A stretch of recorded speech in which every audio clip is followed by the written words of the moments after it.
Hey, Michael here from 1 Liter ADV. Today in this video, I'm going to be going through the aftermarket modifications and adds that I've made to my 2017 manual Africa Twin. So if you're interested in learning more about those modifications, stick around and we'll go through them one by one. And at the end of this video, Yev is going to ask me some rapid fire questions about the Africa Twin that I will try to give my best answers to. We're also going to show a specialty item that I made for this bike, and that will be a giveaway in the future. And then 2 less known facts about the Africa Twin. So I think the best way to go through these modifications is start from the top and work my way to the bottom. The first thing that we have is this cheap AliExpress wind deflector. This was a gift from a subscriber, and I'm very glad that I own it. It works very well and can be easily removed and attached when needed. Up next is the Camel ADV windscreen brace. I'm not sure if the Africa Twin really has a design flaw built into these welds, but nonetheless, it does add support and gives you a lot of ability to add accessories. Up next is the GARMIN ZUMO XT GPS. This is hardwired into a hot lead of my bike so that I can use this independently of my bike running. Just remember, when you're not using it, to turn it off or you will drain your battery. Up next is the tire pressure monitoring system head unit. This display works via Bluetooth with valve stem caps that I have down on my rims. This gives me real-time tire pressure and can warn me of a sudden loss of PSI. This system is not wired into the bike. The head unit needs to be charged, and the valve stem caps have the round calculator type batteries, which need to be replaced when the head unit does not receive a signal. By the way, if you did not want to run this head unit on your handlebars, the GARMIN ZUMO XT has valve stem caps that will interface and give you a tire pressure monitoring system. Up next is the HEPCO&BECKER steel handguards. The reason I like these handguards is because they work with the plastic handguards that are OEM. Up next is the Oxford heated grips, which are wired to a switch lead on my bike. The head unit does have an on-off built-in feature, but I have went ahead and wired it to a switched unit so that they can only be on when the bike is running.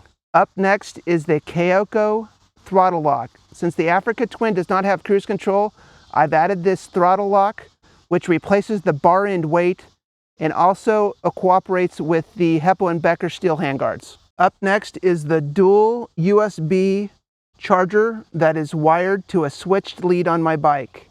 Can only be used when the bike is turned on. Up next, I run the RIGG gear tank bag, which complements the slope of the Africa Twin tank. This bag is also expandable. Okay, because I am kind of a nerd, I made my own vinyl decals to make the Africa Twin my own bike. I made the Honda, the tank pad, this decal, and the decals that are down on my rims to mark my valve stem caps. Not seen, but under the tank is the booster plug, which richens up the air-fuel ratio when the ECU is in the open loop configuration. This is a plug-and-play system, but it is a big chore on the Africa Twin. By the way, if you're interested in learning more about that, we have a full video of the install. Up next is the Eastern Beaver PC8 fuse block, an absolute necessity add for the Africa Twin, as the battery is not very accessible, as many of you know. This fuse block allows me to have 2 hot and 6 switched outlets that I can fuse independently. Okay, up next is the Signal Dynamics Backoff XP, accompanied with an Eastern Beaver brake taillight adapter, which makes this a true plug-and-play system which pulsates my brake. By the way, if you were interested in learning more about this, we have a full video of the installation. Okay, up next is a garage door opener MacGyvered into my bike. This is just your standard LiftMaster Genie garage door opener, which I've opened up. I've soldered some wires, and I've run that to a momentary switch on my bike, which allows me to open and close my garage door. Where's that switch again? Right there? I'm not showing that. I know where it is, right there. I know, but I'm not showing everybody in the YouTube world. Why not? Because they could just steal my bike and come open my garage door. Well, you don't have to open your garage door to steal your bike anyway. Well, maybe I should say I could show you where the momentary switch is, but then I'd have to kill you. I could show you where the momentary switch is, but as Maverick on Top Gun would say, I could show you where it is, but then I'd have to kill you. Okay, up next is the bum mount luggage rack, which increases the surface area for luggage. It is also pre-drilled for the Rotopack system and gives you many good tie-down locations. And you can use it as a cutting board. And you can use it as a cutting board. Yeah. That's a good table. You don't have to bend down. Nope, it's perfect height for 6'2". Yeah. The Africa Twin has the long Stinger mud guard, and I didn't like it, so out came the Dremel, and I modified my tail section. Okay, up next is the Brooks AutoSports pannier racks. This system has been very good to me, but there are many options out there. Okay, up next is the Brooks AutoSport panniers. If you are interested in learning more about these panniers, we have a full review video of these panniers being attached to this system on the bike. Up next is the full system LeoVince exhaust system. This system gives the Africa Twin a very good exhaust note. If you're interested in seeing the installation of this system, please look for our video where we did the full install, and also look for our video where I made the spark arrestor for this DB killer.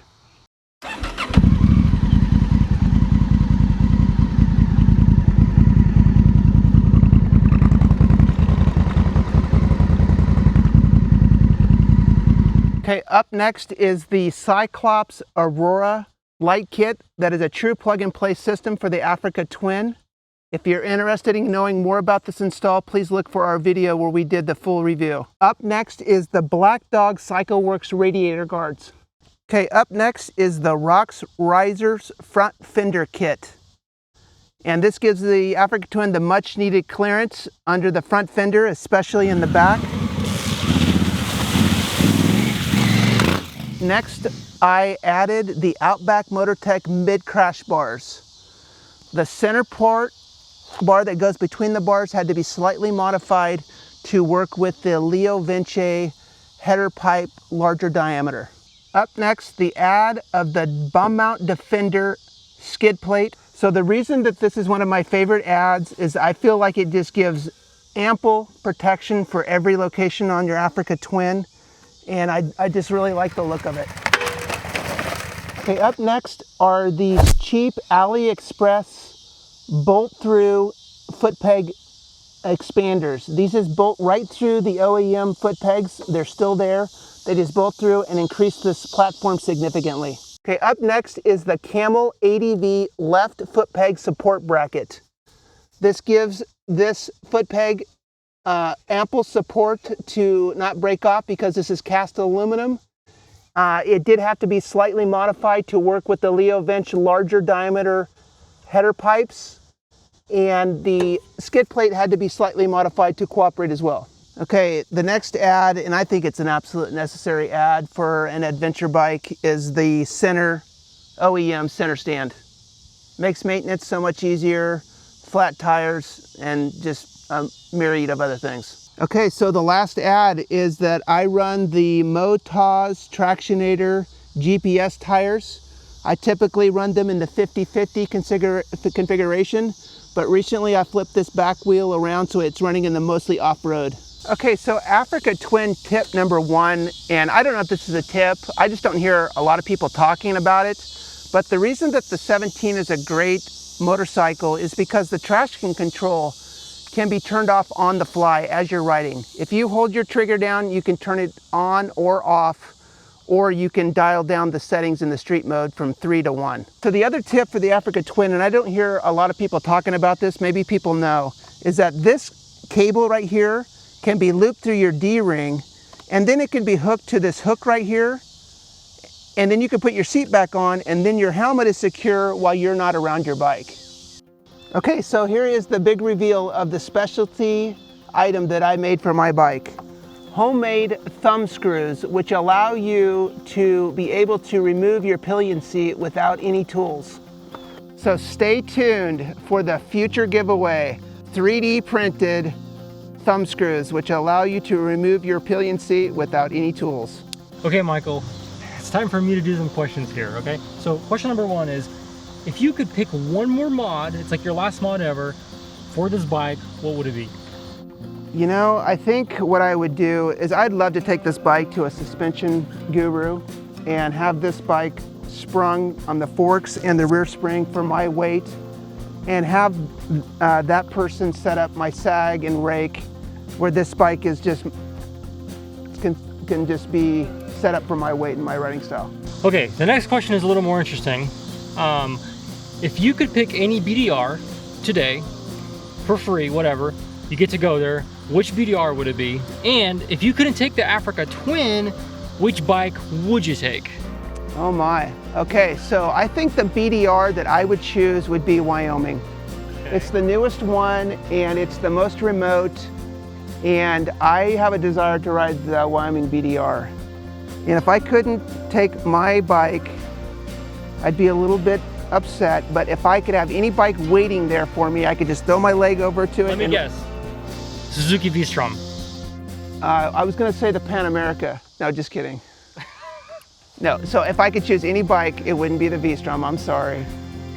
So the bike that I would choose would be the Triumph 900 Rally Pro. Okay, actually was not expecting that.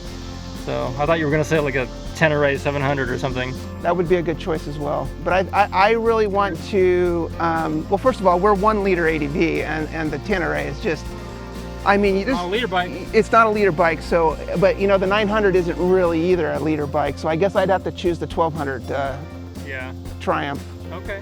Rally Pro Okay. with the spoked wheels. Okay. If one mod on this bike was like the first recommendation to a new Africa Twin owner, which one would it be? Well, you know, I would say the absolute necessity is either the Eastern Beaver fuse block, because everyone knows that the battery is just an absolute chore to get into. But I think I could live without that before I could live without the center stand. Center stand? The center stand's my choice. I think that's a good choice. Hey, thanks for watching our video, and stay tuned for other future videos coming. Okay, I lied. One more question. What's your favorite motorcycle movie? Ooh, favorite motorcycle movie? I would say The World's Fastest Indian. When he finally got to the salt flats, I cried. I haven't seen it yet, but I'm gonna have to watch it because of that. The Africa Twin, the lightest adventure bike ever made.